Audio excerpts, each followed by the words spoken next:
You're nothing but just a bunch of communizers. Just a bunch of communizers. Communizers. Silly communizers. Perhaps over the past 3 episodes, you may have begun to notice a pattern. I'll go right ahead and spill the beans. All, quote, structural, end quote, human suffering throughout the course of history and in our present condition is largely, as in an extremely high percentage, the result of force, coercion, and or violence. The only thing needed for humanity to have peace and long-term prosperity is pluralist agreement, mutual respect for each and every individual. Nobody is to be granted the power of forceful, coercive authority over any other. Government is by its very nature coercive and forceful. After all, if it were voluntary, it would be entirely pointless. The free market, on the other hand, is entirely voluntary, not just in theory, but in practice. Wherever and whenever there is a peaceful mutual exchange, such an exchange could be considered free market. If any transaction takes place under coercion, blackmail, extortion, etc., it is not the free market. Imperialism is such an example.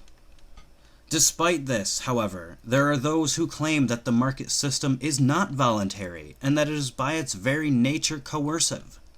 The fact that, in a market system, inhabitants must participate, engaging in the buying and selling of goods, resources, and services, whether they want to or not, renders the system coercive. With our current capacity to produce an abundance of food and other essential goods, it is shameful that people must exert energy to acquire these items. Or so goes the argument.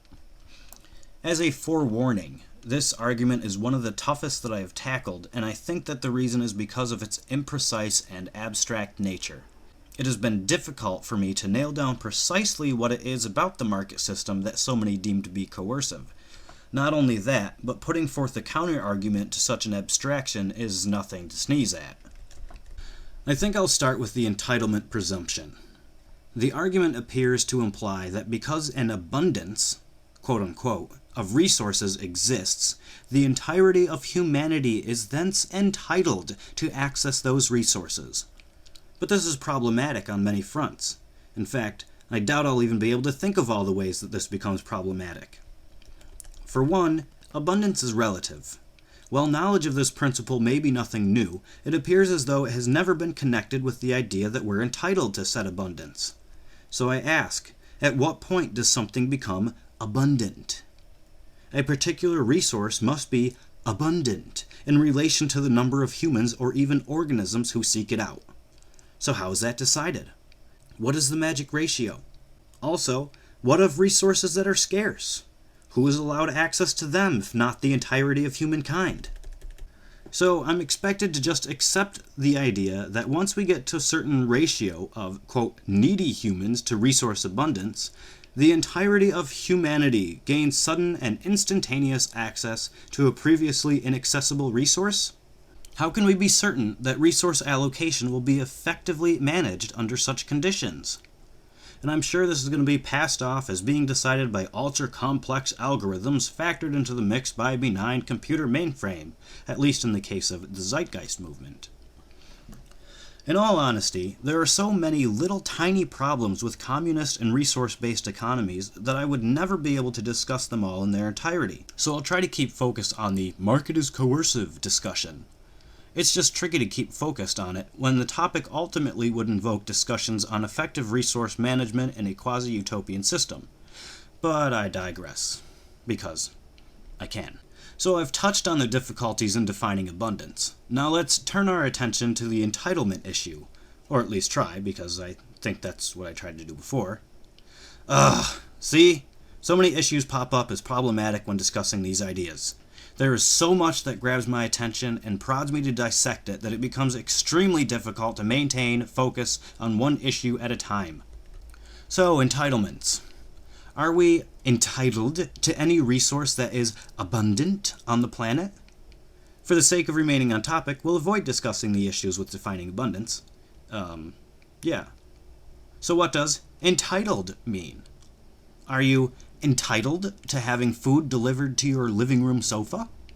Are you entitled to having your food prepared for you so that you don't have to slice potatoes and green beans? And I know this might sound a bit facetious, but bear with me here and try to follow the logic.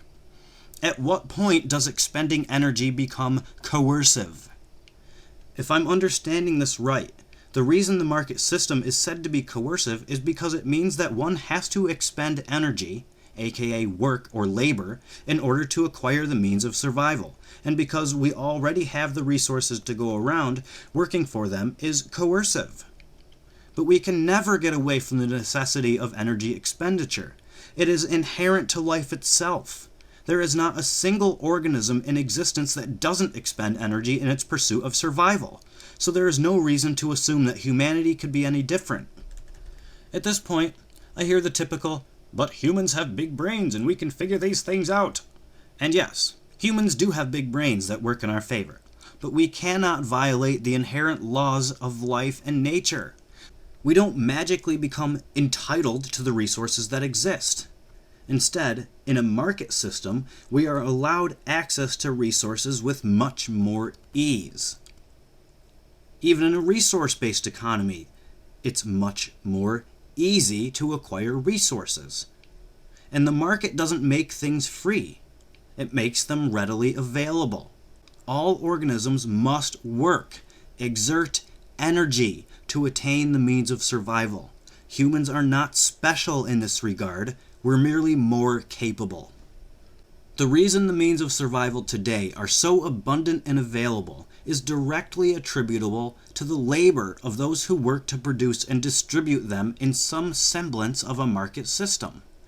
The technology that Peter Joseph of the Zeitgeist movement is so fond of would not even exist if it were not for free enterprise and market systems. Again, I point out that every large problem visible in the market today is directly attributable to government meddling. There is an abundance of literature on this topic for those who are interested. In short, government forcefully siphons money and resources, leeching them out of their otherwise natural allocations and into other programs or goals. This inevitably leads to surpluses and deficiencies. Distortions of all sizes are created as a result, which give investors and many others false market signals, leading them to misdirect investments. This, in turn, leads to even more market instability.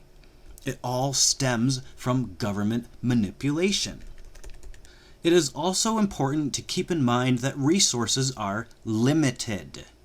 When advocates for the free market use the term scarcity, what it actually means is that resources are limited. It does not necessarily mean that resources are difficult to come by or to attain, but that they are not infinite. The price mechanism in a free market is how we determine the availability of resources, goods, and services on a planet where such supplies are, again, limited. This helps us determine where resources will be most effectively utilized so as to limit waste. A true free market system is not wasteful, but is the opposite. It conserves utilized resources because it is most cost-effective to do so. Without government distortion and manipulation, it becomes advantageous to conserve resources. And as people become more environmentally conscious, they will demand that the businesses they frequent adopt environmentally friendly business practices. I think I'm getting off topic again, but these things are still important to keep in mind. The main point is, I think, that there is absolutely no reason to believe that you would have any right to something that took the energy of another to produce. If an item would not exist if not for the labor of another, you have no right to that item. If you labored all season long to grow a garden, does everyone else suddenly have the right to trample your work and take the fruits of your labor? Would you be willing to struggle along next season to do the same? Your social status, your comfort status, should be directly proportional to the effort you put in. You have every right to produce for yourself and to voluntarily exchange the products of your labor with other voluntary parties. This is how wealth and increasing quality of life is created. The market is not coercive and extractive. The market is what happens when humans interact peacefully with one another. Repeat, the market is what happens when humans interact peacefully with one another. The market allows us to connect with one another as real people, not separated by nationalities or religious affiliations, but by our common interest for betterment. People want to make friends. People want to live more comfortably and happier. People get along with one another as long as there are no artificial cognitive barriers, such as fierce national pride or team fanaticism. I think I'm ranting again. Without the barrier of energy expenditure in the path of resource utilization, people would be free to waste excessively the resources they were provided. They would have no direct expended energy tied up with the items they were using and would therefore be many times more likely to use them ineffectively. After all, why be careful about how you use an item or resource if you have no direct tie to the blood, sweat, and tears that went into its availability? Resource availability needs to be decided by the willingness of individual organisms to invest energy into them. Producers direct energy to producing. Consumers direct energy effectively toward enabling the producers to continue producing.